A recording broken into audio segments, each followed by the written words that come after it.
प्रश्न बिंदुओं ए 2, और बी -7, 4 को जोड़ने वाले रेखाखंड को समत्रिभाजित करने वाले बिंदुओं के निर्देशांक ज्ञात कीजिए।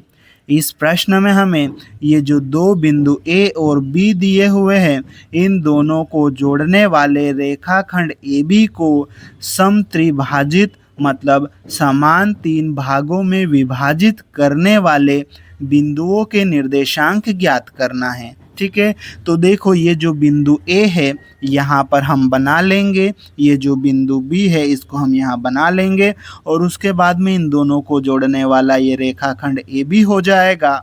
अब इस रेखाखंड ए बी को समान 3 भागों में बांटने के लिए कितने बिंदु होने चाहिए? अगर एक बिंदु है तो कितने भाग होंगे? 2 भाग होंगे। अगर 2 बिंदु है तो कितने भाग हो जाएंगे? 3 भाग हो जाएंगे। ठीक है, तो हम इस पूरे को यहाँ पर मान लेंगे। ठीक है, तो लिखेंगे हल।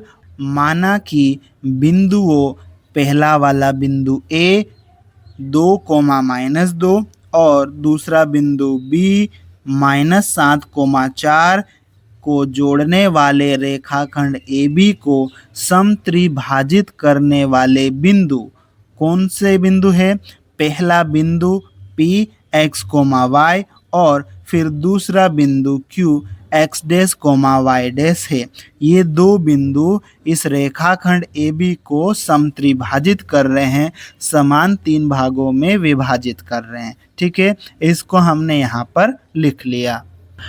अब हम इस चित्र को ध्यान से देखेंगे तो यहाँ पर अगर हम पहले बिंदु देखें तो पहले बिंदु को अगर ध्यान से देखेंगे तो ये जो AB है, रेखाखंड AB, इसको ये पहला वाला बिंदु P जो है इधर 1 और इधर कितने टुकड़े हो रहे? 2, तो 1:2 के अनुपात में विभाजित कर रहा है। ठीक है, तो ये पहला विभाजन बिंदु P 1:2 के अनुपात में इस रेखाखंड को विभाजित कर रहा है, तो इसको हम लिख लेंगे।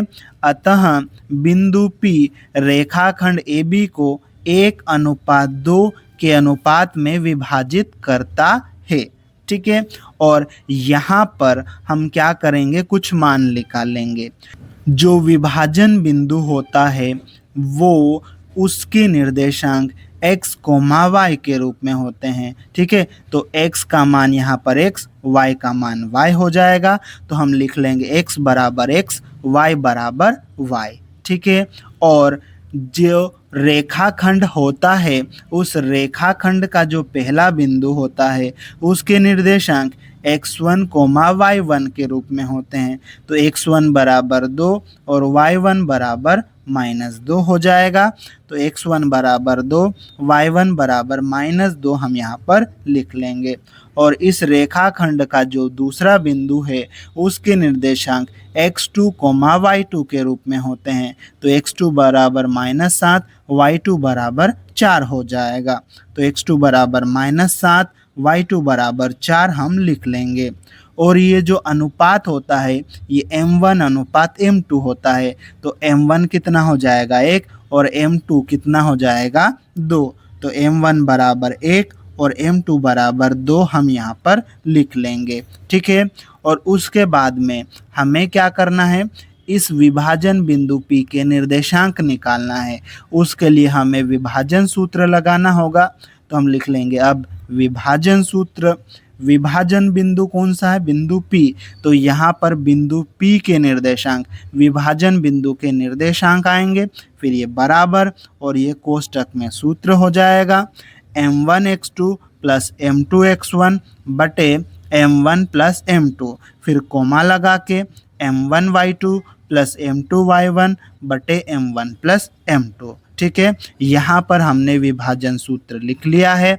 अब हम इस सूत्र में ये मान रखेंगे और विभाजन बिंदु P के निर्देशांक ज्ञात करेंगे।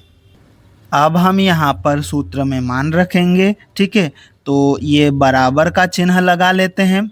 ये कोष्टक के अंदर m1 का मान रखना है। m1 का मान कितना है? 1 है। m1 के साथ में x2 चिपका हुआ है, मतलब गुणा में है। x2 का मान कितना है? -7। ठीक है, फिर ये प्लस आ जाएगा।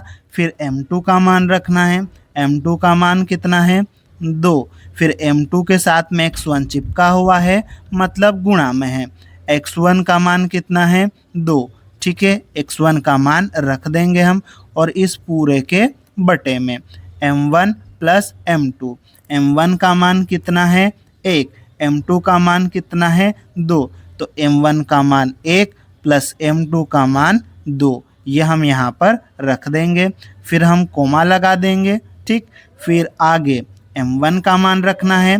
m1 का मान कितना है? 1। m1 के साथ में y2 चिपका हुआ है, मतलब गुणा में है। y2 का मान कितना है? 4 है। ठीक है, ये हम लिख देंगे। फिर ये प्लस m2 का मान कितना है? 2। m2 के साथ में y1 चिपका हुआ है, मतलब गुणा में है। y1 का मान कितना है? -2।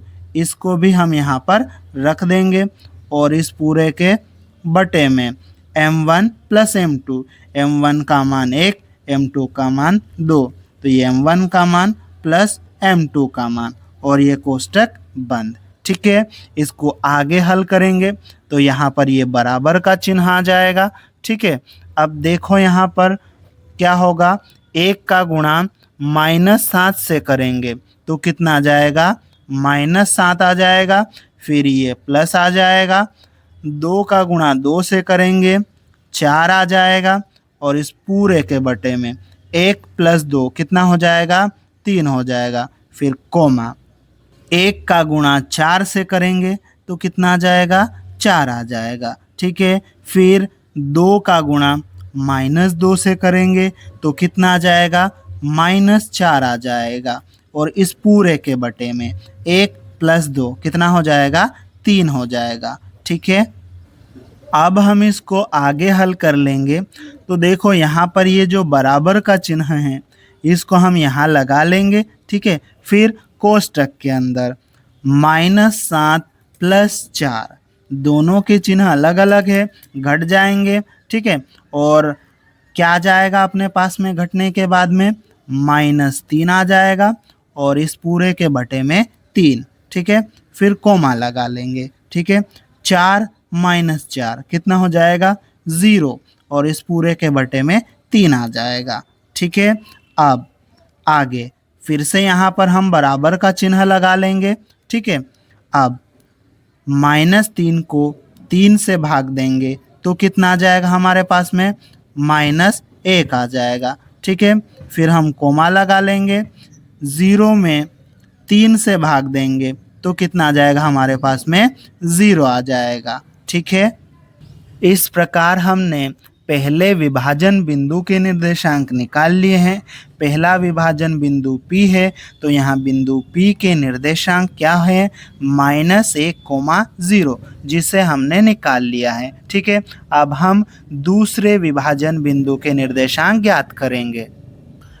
अब हम चित्र को ध्यान से देखें तो जो रेखाखंड AB है, उस रेखाखंड AB को हमारा दूसरा बिंदु Q, दूसरा विभाजन बिंदु Q जो है 2:1 के अनुपात में विभाजित करता है। ठीक है, तो इसको हम यहाँ पर लिख लेंगे। अब बिंदु Q रेखाखंड AB को 2:1 के अनुपात में विभाजित करता है। ठीक है, अब हमारे लिए विभाजन बिंदु कौन सा है? बिंदु Q, और जो विभाजन बिंदु के निर्देशांक होते हैं x, y के रूप में होते हैं, तो बिंदु Q के निर्देशांक x, y के रूप में होंगे। तो x बराबर x डैश और y बराबर y डैश हो जाएगा, तो इसको हम यहाँ पर लिख लेंगे। ठीक है, और उसके बाद में जो रेखाखंड AB है उसका पहला बिंदु A, उसके निर्देशांक x1, y1 के रूप में होते हैं, तो x1 2 और y1 -2 हो जाएगा। तो x1 बराबर 2, y1 बराबर -2 हम लिख लेंगे। और इस रेखाखंड का जो दूसरा बिंदु B है उसके निर्देशांक x2, y2 के रूप में होते हैं, तो x2 -7, y2 4 हो जाएगा। तो x2 बराबर -7, y2 बराबर 4 हम लिख लेंगे। अब जो बिंदु Q है वो इस रेखाखंड AB को 2:1 के अनुपात में विभाजित करता है और अनुपात कैसा होता है, m1:m2। तो m1 बराबर 2 हो जाएगा और m2 बराबर 1 हो जाएगा। इसको भी हम यहाँ लिख लेंगे। अब हम विभाजन सूत्र लगाएंगे तो लिखेंगे अब विभाजन सूत्र, और यहाँ पर विभाजन बिंदु के निर्देशांक होते हैं। विभाजन बिंदु Q है तो यहाँ बिंदु Q के निर्देशांक हो जाएगा, फिर बराबर का चिन्ह और कोष्टक में हम सूत्र लिख देंगे m1x2 प्लस m2x1 बटे m1 plus m2 coma m1y2 plus m2y1 बटे m1 प्लस m2। इस विभाजन सूत्र में हम ये मान रखेंगे और विभाजन बिंदु Q के निर्देशांक ज्ञात करेंगे। ठीक है, तो ये बराबर का चिन्ह लगा लेते हैं हम। फिर कोष्टक के अंदर m1 का मान कितना है, 2 है, तो m1 की जगह 2 आ जाएगा। x2 उसके साथ में चिपका हुआ है मतलब गुणा में है, और x2 का मान कितना है, -7। ठीक है, तो ये -7 आ जाएगा। फिर ये प्लस m2 का मान कितना है, 1, और x1 उसके साथ में चिपका हुआ है मतलब गुणा में है, और x1 का मान कितना है, 2 है। ठीक है, और इस पूरे के बटे में m1 प्लस m2 है। m1 का मान 2, m2 का मान 1, तो m1 का मान प्लस m2 का मान। ठीक है, फिर कोमा लगा लेंगे। फिर m1 का मान कितना है, 2 आ जाएगा। ठीक है, y2 चिपका हुआ है मतलब गुणा में है, y2 का मान 4 है। ठीक है, लिख लिया हमने। फिर प्लस m2 का मान कितना है, 1, m2 के साथ में y1 चिपका हुआ है मतलब गुणा में है, y1 का मान -2 आ जाएगा। ठीक है, और इस पूरे के बटे में m1 प्लस m1 का मान 2, m2 का 1, तो ये m1 का मान प्लस m2 का मान। ठीक है, अब हम इसको आगे हल करेंगे, है ना। तो ये बराबर का चिन्ह लगा लेंगे। ठीक है, फिर कोष्टक में 2 का गुणा -7 से होगा तो कितना हो जाएगा, ये -14 हो जाएगा। ठीक है, फिर ये प्लस आ जाएगा, 1 का गुणा 2 के साथ में होगा, 2 हो जाएगा, और इस पूरे के बटे में 2 प्लस 1 कितना हो जाएगा, 3। फिर कोमा लगा देंगे, 2 का गुणा 4 से करेंगे कितना हो जाएगा, 8। 1 का गुणा -2 से करेंगे कितना हो जाएगा, -2, और इस पूरे के बटे में 2 प्लस 1 कितना हो जाएगा, 3 हो जाएगा। ठीक है, फिर आगे ये बराबर का चिन्ह लगा लेंगे और कोष्टक के अंदर -14 प्लस 2, दोनों के चिन्ह अलग अलग है मतलब यहाँ पर ये घटेंगे। 14 में से 2 घटाएंगे 12 आ जाएगा, और 14 बड़ा है और उसका चिन्ह माइनस का है तो -12 आ जाएगा, और इसके बटे में कितना है, 3 है। ठीक है, अब उसके बाद में हम कोमा लगा देंगे। फिर 8 - 2 कितना हो जाएगा, 6, और बटे में कितना है, 3। ठीक है, और आगे फिर से हम ये बराबर का चिन्ह लगा देंगे और कोष्टक के अंदर -12 में 3 से भाग देंगे तो कितना आ जाएगा, -4 आ जाएगा। फिर कोमा 6 में 3 से भाग देंगे तो कितना आ जाएगा, 2 आ जाएगा। ठीक है, इस प्रकार हमने दूसरे विभाजन बिंदु Q के निर्देशांक निकाल लिए हैं, और वो क्या है, -4,2। ठीक है, इस प्रकार हमने यहाँ पर बिंदुओं A 2,-2 और B -7,4 को जोड़ने वाले रेखाखंड AB को समत्रिभाजित करने वाले बिंदुओं के निर्देशांक निकाल लिए हैं। तो पहला बिंदु P है जिसके निर्देशांक -1,0 और दूसरा बिंदु -4,2 है। ये दोनों बिंदु ही उस रेखाखंड को समत्रिभाजित करते हैं। ठीक है, तो आखिरी लाइन हम लिख लेंगे, अतः अभीष्ट बिंदुओं के निर्देशांक -1, 0 और -4, 2 है। और यही हमारा उत्तर है। यदि आपको वीडियो पसंद आया हो तो लाइक करें और अपने फ्रेंड्स के साथ में शेयर करें।